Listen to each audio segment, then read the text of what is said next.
Le Sahel, ce désert dévasté, semblait n'être qu'un terrain de passage ordinaire. Pourtant, un simple camion, perdu parmi des centaines d'autres, allait déstabiliser toute une nation.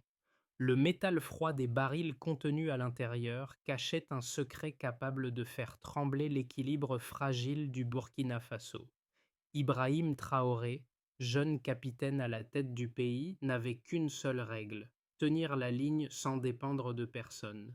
Mais ce qui semblait être une simple cargaison anodine allait remettre en question la souveraineté même de la nation. Quel impact pouvait avoir une routine devenue aveugle à la réalité d'une menace invisible? Ibrahim Traoré savait que chaque minute comptait et chaque décision pourrait signifier la différence entre la vie et la destruction. Le Burkina Faso se trouve à un croisement décisif. La frontière, jadis symbole de souveraineté, est désormais une ligne fragile constamment mise à l'épreuve. Ibrahim Traoré a promis à son peuple de ne plus dépendre d'aucune aide extérieure, de reconstruire une nation qui ne plie pas sous la pression des événements. Mais cette promesse implique un pari risqué: tenir cette ligne contre des forces invisibles, des réseaux de contrebande et des menaces étrangères. Chaque agent, chaque douanier, chaque inspecteur devient la dernière ligne de défense contre un danger que personne ne voit venir. L'enjeu est bien plus grand que la simple sécurité nationale. Il s'agit de l'avenir d'un pays qui veut se relever seul, sans assistance. La montée en puissance de ces réseaux illégaux et leur intrusion dans les moindres recoins de l'État sont le reflet d'un problème bien plus vaste: la souveraineté du pays. Mais si Traoré réussit à endiguer cette menace, cela prouvera que la nation peut se tenir debout sans l'aide de quiconque. Le moment décisif arriva sans préavis. Tout avait commencé avec un détail insignifiant: une simple date sur un bordereau froissé, une anomalie à peine visible, mais suffisamment frappante pour éveiller les soupçons. Cette erreur administrative, presque imperceptible pour la plupart, fut détectée par un jeune inspecteur dans le poste frontalier de Gawa.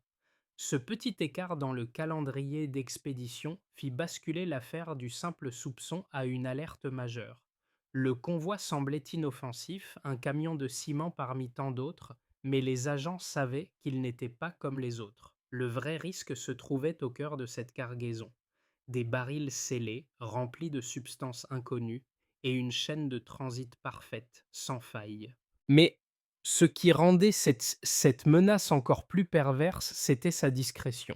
Personne ne s'était rendu compte que des cargaisons similaires passaient chaque mois à travers des routes oubliées, des horaires visibles. Le réseau était trop bien organisé, méthodique, presque invisible. Les agents qui observaient ces convois commençaient à relier des points invisibles entre eux: mêmes chauffeurs, mêmes itinéraires, mêmes heures. Un schéma se dessinait. Il ne s'agissait pas simplement d'une fraude douanière. Il s'agissait d'un sabotage discret, bien orchestré. Le piège était bien plus vaste qu'une simple cargaison de ciment. Et, là, la logique du pays tout entier commença à changer. Les équipes ne cherchaient plus seulement à vérifier un document, elles cherchaient une vérité cachée derrière des gestes anodins. C'était un tournant crucial. Si cette cargaison n'avait pas été interceptée, combien d'autres auraient continué à circuler sans que personne ne les remarque? Awa, une jeune inspectrice des douanes, n'avait jamais imaginé que sa routine quotidienne pourrait un jour changer le cours d'une nation. Habituée à des contrôles de routine sur la frontière, elle passait ses journées à vérifier des documents, à surveiller des camions, sans vraiment penser aux conséquences de ses actions. Mais, avec la découverte de cette anomalie, sa mission prit une toute autre dimension. Aux côtés du lieutenant Karim, un vétéran expérimenté de Gaoua, Awa devint un maillon essentiel dans un dispositif de surveillance de plus en plus rigide. Leurs investigations prenaient désormais une tournure personnelle. Ils ne se contentaient plus de suivre des procédures, mais commençaient à comprendre l'ampleur de l'enjeu. Ensemble, ils formaient un duo discret, mais efficaces. Ils observaient sans se faire remarquer, suivant les convois de camions, écoutant les chauffeurs, scrutant chaque détail. Les signes de l'inconnu étaient là juste sous leurs yeux, mais ils devaient rester prudents. Un geste déplacé, une alerte prématurée, et tout serait perdu. La tension montait chaque jour. Ils s'enfonçaient de plus en plus dans le réseau, mais chaque réponse soulevait de nouvelles questions. Que se passait-il réellement sous cette couche de ciment et de poussière? Les indices s'accumulaient, mais l'inconnu restait. Cependant, leur mission était claire: observer, suivre les pistes et surtout ne pas agir trop tôt, car chaque geste qu'ils feraient pourrait être celui qui ferait basculer le destin du Burkina Faso. Tout bascula lors d'une nuit sèche et poussiéreuse. Awa et Karim avaient observé le même convoi encore et encore. Chaque détail semblait se répéter, comme une mauvaise habitude. Leurs soupçons étaient confirmés. Il ne s'agissait pas d'un simple transport de ciment. Le camion était le même que celui repéré une semaine plus tôt, avec une cargaison identique et une trajectoire qui suivait un modèle trop parfait pour être une simple coïncidence. L'heure était venue d'agir. Ils décidèrent d'intercepter le convoi. Sans faire de bruit, sans alerter les chauffeurs ni les autres membres du réseau, ils bloquèrent la route, encerclant lentement le camion. Awa sentit une pression soudaine dans ses épaules. Le moment était critique. Une action imprudente, et tout leur travail risquait de s'effondrer. Mais ils n'avaient point de plus de temps à perdre. En un éclair, les hommes en uniforme firent descendre les conducteurs des camions et commencèrent à fouiller la cargaison. Sous les sacs de ciment, les barils scellés apparurent. L'odeur métallique qui s'échappa des fûts fit instantanément remonter une angoisse sourde. Chaque baril était marqué de signes qui ne laissaient aucun doute. C'était de la matière dangereuse. Awa sentit son cœur s'accélérer. Ce qu'ils avaient entre les mains n'était pas seulement une cargaison illégale, c'était une bombe à retardement prête à détruire un village entier, une rivière, ou pire, une région tout entière. Les barils étaient scellés de manière à ne pas attirer l'attention, mais les agents n'étaient plus dupes. Le silence dans l'air devenait de plus en plus lourd, tandis que le lieutenant Karim, implacable, inspectait les contenants. Chaque découverte était plus inquiétante que la précédente. Des explosifs, des produits chimiques, des matières d'une rare pureté. Ces cargaisons ne devaient pas atterrir dans les mains des civils. Le pays était à la veille de frôler un désastre d'une ampleur insoupçonnée. Mais c'était là que le piège se resserrait. Ces barils ne faisaient pas qu'incarner une menace physique. Ils révélaient une vérité plus sombre: la vulnérabilité du Burkina Faso. Comment ce réseau avait-il pu se développer si discrètement, à travers des failles dans le système de sécurité? Le pays, déjà ébranlé par des années de crise et de violence, se trouvait à un point de non-retour. Awa et Karim savaient que cette découverte allait changer la donne. Mais ce qu'ils ignoraient encore, c'était que cette première interception n'était qu'un début. Derrière ce simple convoi se cachait un réseau bien plus vaste, plus complexe. Le véritable enjeu ne résidait pas seulement dans la cargaison interceptée. C'était la sécurité du Burkina Faso tout entier qui était en jeu. Les enjeux étaient bien plus grands et la pression de chaque décision devenait de plus en plus lourde à porter. Les preuves s'amoncellent et chaque chiffre prend une signification de plus en plus alarmante.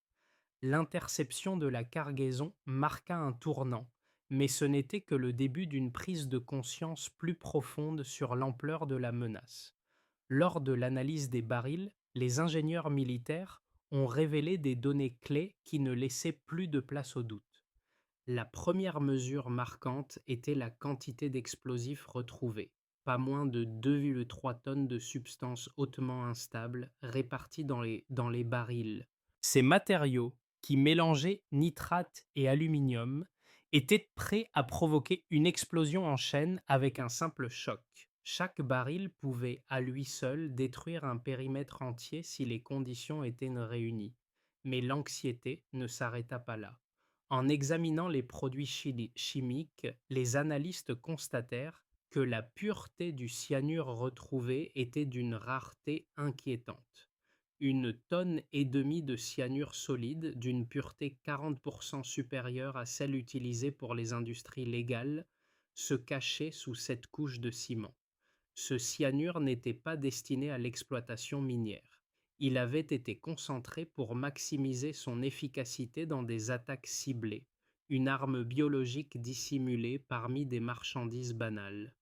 Une fuite mineure dans l'approvisionnement en eau aurait suffi à empoisonner une rivière entière. Un petit écart, une erreur de transport, et des vies entières seraient perdues. Les experts militaires étaient stupéfaits. Ce niveau de sophistication était inédit. Ils avaient vu des cargaisons illégales avant, mais jamais à une telle échelle, ni avec des produits d'une telle pureté. Et ce n'était pas tout. L'armement militaire, tout aussi précis, était parfaitement coordonné. Les camions n'étaient que la partie visible de l'iceberg. Chaque détail, chaque mouvement semblait avoir été soigneusement planifié, comme si les trafiquants avaient une parfaite connaissance des failles du système de sécurité. Au total, près de 780 caisses de faux médicaments furent découvertes, portant des étiquettes de sociétés fictives basées en Europe. Les capsules contenues dans ces boîtes étaient truffées de craie et certains échantillons renfermaient de l'arsenic. Ces produits, destinés aux hôpitaux des zones rurales, avaient un potentiel meurtrier.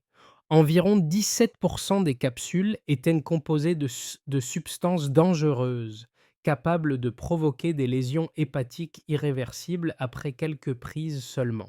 Ces médicaments contrefaits étaient destinés aux communautés les plus vulnérables, là où la surveillance des produits pharmaceutiques était inexistante. Ces chiffres étaient accablants. L'ampleur de l'opération de sabotage était gigantesque. Chaque partie de cette découverte avait des répercussions sur la sécurité nationale. Les données ne se contentaient pas d'être des preuves. Elles formaient un tableau effrayant, un diagnostic de la vulnérabilité du pays. Ces produits n'étaient pas simplement des marchandises illégales.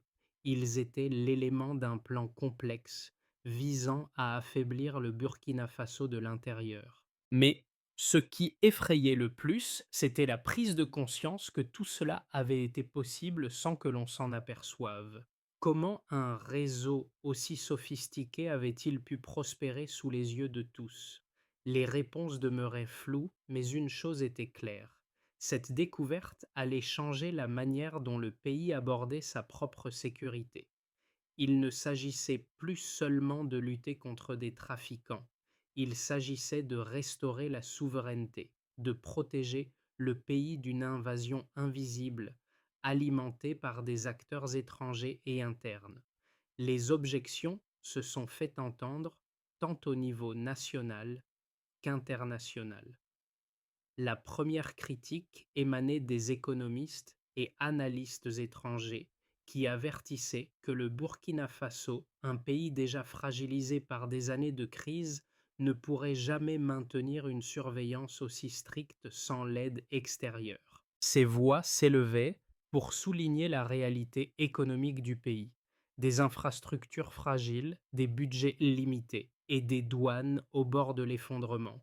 Selon eux, la réduction de l'assistance internationale, combinée à la montée en puissance des réseaux criminels, conduirait inévitablement à une fatigue institutionnelle. Le pays risquait alors de se retrouver impuissant face à un trafic qui se faisait de plus en plus discret et sophistiqué.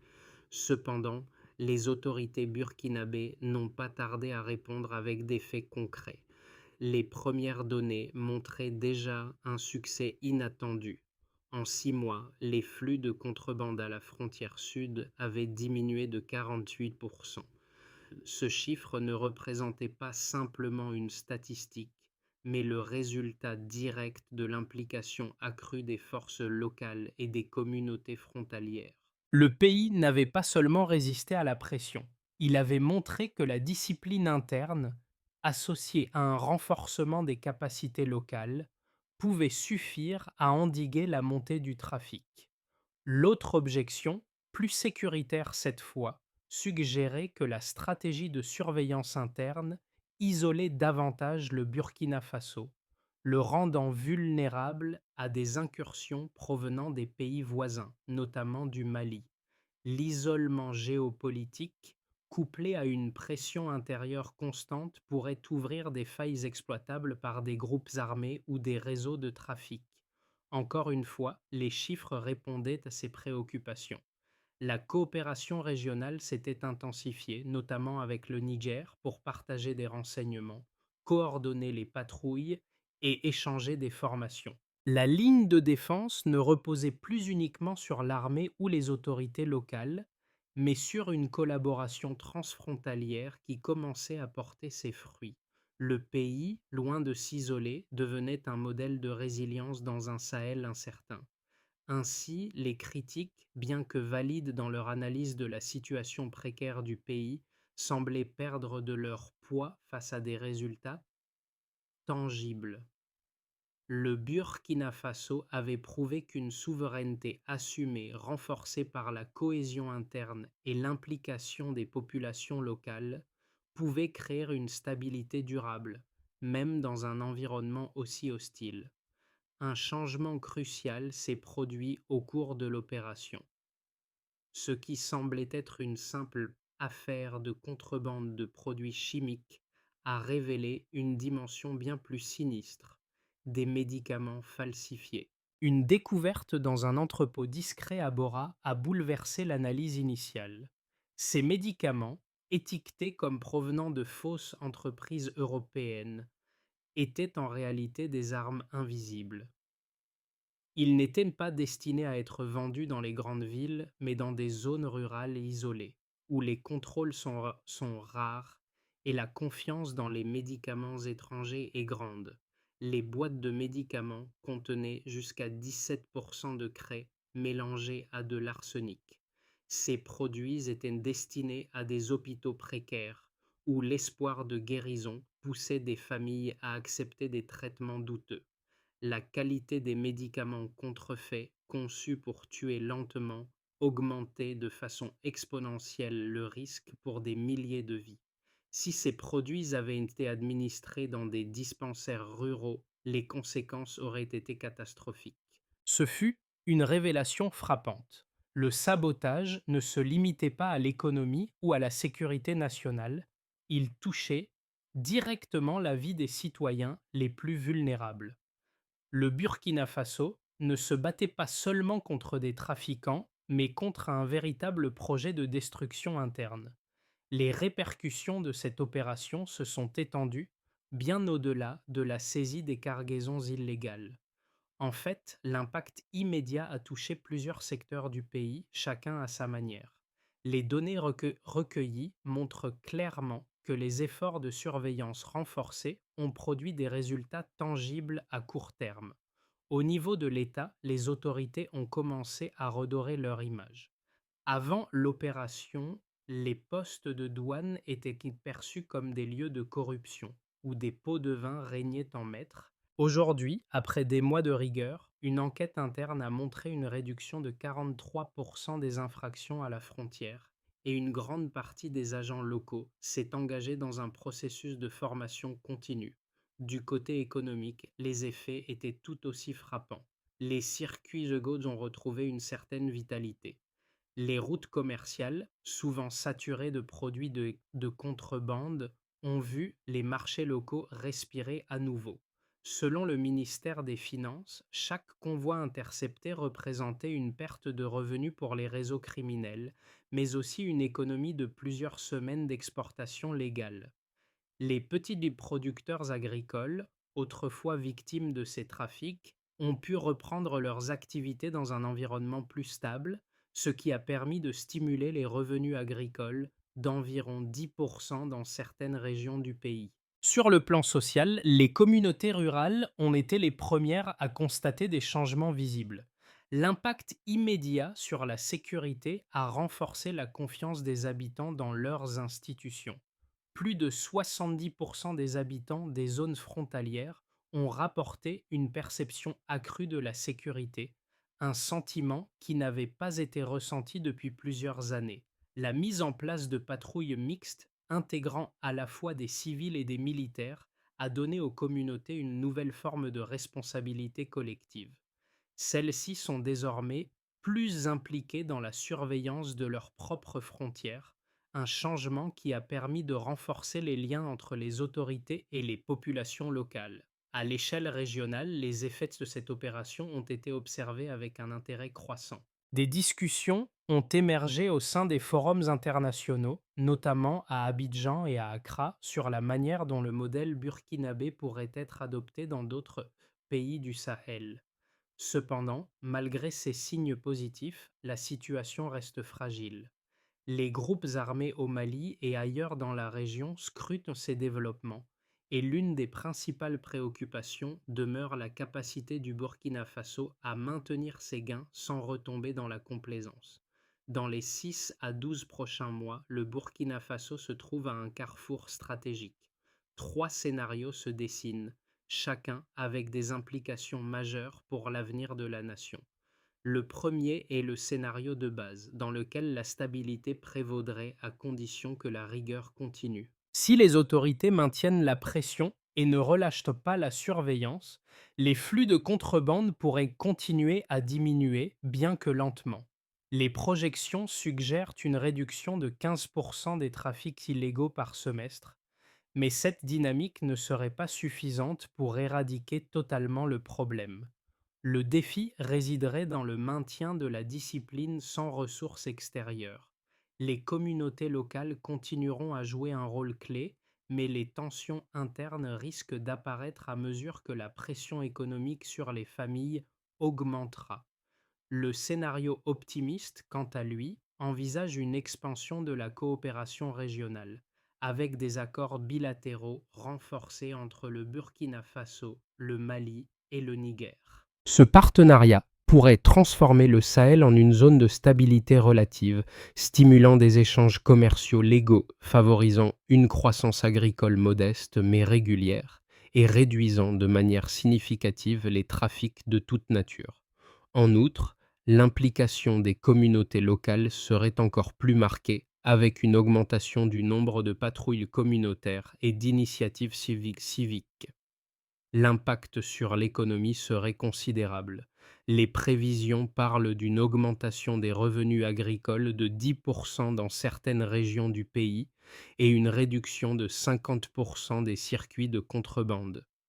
La régénération des institutions civiles à travers la formation de nouveaux officiers et la réinsertion de certains anciens contrebandiers contribueraient à solidifier l'autorité locale. Enfin, dans le scénario défavorable, la situation économique pourrait se dégrader, entraînant un relâchement des efforts de surveillance. Une crise économique mondiale ou une instabilité politique pourrait rouvrir les routes pour les réseaux criminels. La fatigue institutionnelle pourrait se faire sentir et les lignes de défense se fragiliseraient. Si les autorités ne réussissent pas à maintenir l'engagement des communautés locales, les groupes armés pourraient exploiter la situation, rétablissant les anciennes routes de contrebande et augmentant l'insécurité dans les zones frontalières. Ce scénario pourrait également voir une augmentation de la corruption au sein des postes de douane, sapant les progrès réalisés. La résilience du Burkina Faso serait mise à l'épreuve et les résultats des 6 mois à venir pourraient déterminer si la nation parvient à consolider ses acquis ou sombre dans un cycle de déclin. À mesure que la situation évolue, la réalité du terrain commence à toucher de plus en plus de groupes au sein de la société burkinabé. Les effets de l'opération sont ressentis à différents niveaux, chacun d'eux apportant son propre lot de défis et de transformations. Dans les zones rurales, la perception de la sécurité a changé de manière significative. Les communautés frontalières, autrefois abandonnées à elles-mêmes, se retrouvent désormais intégrées dans une dynamique de vigilance collective. Les habitants, autrefois isolés et soumis à des menaces invisibles, prennent aujourd'hui conscience qu'ils ont un rôle actif à jouer. De simples commerçants, des jeunes, voire d'anciens contrebandiers, se retrouvent à participer à des patrouilles nocturnes ou à signaler des activités suspectes. Une nouvelle forme de solidarité émerge fondée sur la protection mutuelle. Cela ne se fait pas sans difficulté, car les défis économiques et sociaux demeurent, mais le sentiment d'appartenance à un tout plus grand permet à ces communautés de se tenir ensemble. Les jeunes, souvent désillusionnés, sont particulièrement réceptifs à cette nouvelle dynamique, voyant dans cet engagement une façon de réinventer leur avenir. Dans les zones urbaines, la situation est différente, mais tout aussi impactante. La vie quotidienne est moins influencée directement par les réseaux de contrebande, mais les effets économiques et sécuritaires se font sentir. Les petits commerçants bénéficient d'une régulation accrue, ce qui améliore la compétitivité des produits légaux. Cependant, les citoyens restent conscients des tensions qui sous-tendent l'ensemble de la situation. Pour eux, la véritable question est de savoir si la stabilité pourra être maintenue à long terme ou si elle ne sera qu'un effet temporaire. Le sentiment général est un mélange d'espoir et de doute, une attente prudente face à la possibilité que la situation ne se dégrade à nouveau. Pour garantir la pérennité des avancées réalisées et prévenir toute régression, un plan d'action clair doit être mis en place. Ce plan ne repose pas seulement sur des mesures politiques et sécuritaires, mais aussi sur une mobilisation collective qui inclut l'État, les forces de sécurité et la population locale. Voici les 5 étapes essentielles pour renforcer la souveraineté du Burkina Faso face aux menaces internes et externes. 1. Centralisation des renseignements. Il est impératif de connecter tous les postes de douane à une base de données centralisée, accessible en temps réel. Chaque cargaison suspecte devra être enregistrée et suivie immédiatement. L'objectif est de réduire de moitié le temps nécessaire pour détecter une anomalie dans le système de transport, ce qui augmenterait considérablement les chances de prévenir des incursions illégales. 2. Formation civique et sensibilisation. Un programme national de formation civique sera lancé dans les 42 villages frontaliers les plus vulnérables. L'objectif est d'augmenter la participation des citoyens dans la surveillance de leur environnement et de sensibiliser les populations aux risques des trafics. Le succès sera mesuré par le nombre de signalements effectués par les habitants et la qualité de ces informations. 3. Coopération civile-militaire. Des patrouilles mixtes intégrant à la fois des civils et des militaires seront organisées pour améliorer la réponse aux alertes. Cette vigilance partagée permettra de réduire le délai d'intervention, avec un objectif de réponse à moins de 40 minutes dans les zones les plus sensibles. 4. Soutien à la réinsertion économique. Les anciens contrebandiers qui choisissent de se réinsérer dans la société bénéficieront de microcrédits agricoles. Le nombre d'initiatives commerciales légales créées sera utilisé pour évaluer le succès de cette mesure. L'objectif est de créer au moins 200 nouvelles entreprises dans les 6 prochains mois, ce qui renforcera l'économie locale. 5. Évaluation indépendante. Tous les trimestres, un rapport d'évaluation sera rédigé pour mesurer l'efficacité de chaque étape, incidents évités, participation communautaire et niveau de confiance publique. La sécurité sera désormais évaluée en termes de sérénité retrouvée et non uniquement en nombre d'interceptions. En suivant ce parcours, le Burkina Faso pourra se préparer à affronter les défis à venir et à sécuriser une souveraineté durable, avec la coopération active de toutes les parties prenantes. Le soleil se couchait lentement sur la clairière où tout avait commencé. Awa se tenait là, dans le silence pesant, en tenant dans ses mains la vieille photographie d'un camion marqué Aide humanitaire. L'image contrastait douloureusement avec ce qu'ils avaient découvert plus tôt, un réseau de destruction invisible masqué sous le couvert de l'innocence. Ce simple cliché, pris au tout début de l'opération, semblait symboliser tout ce que le pays avait traversé. Le vent chaud soufflait doucement, faisant voler les poussières légères autour d'elle. Ibrahim Traoré s'approcha, ses pas discrets mais assurés. Il ne cherchait pas à célébrer le succès, ni à transformer cet instant en triomphe. Son regard était calme, presque détaché, comme s'il mesurait la profondeur du chemin parcouru et de ce qu'il restait à faire. Il savait que la victoire ne résidait pas dans cette découverte, mais dans la capacité du pays à se réorganiser et à rester vigilant.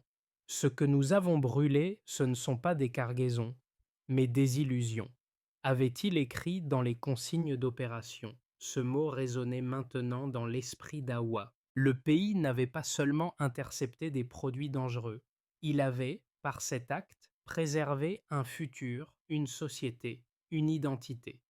Ce que l'opération avait commencé, c'était une transformation collective, un réapprentissage de la vigilance et de la souveraineté.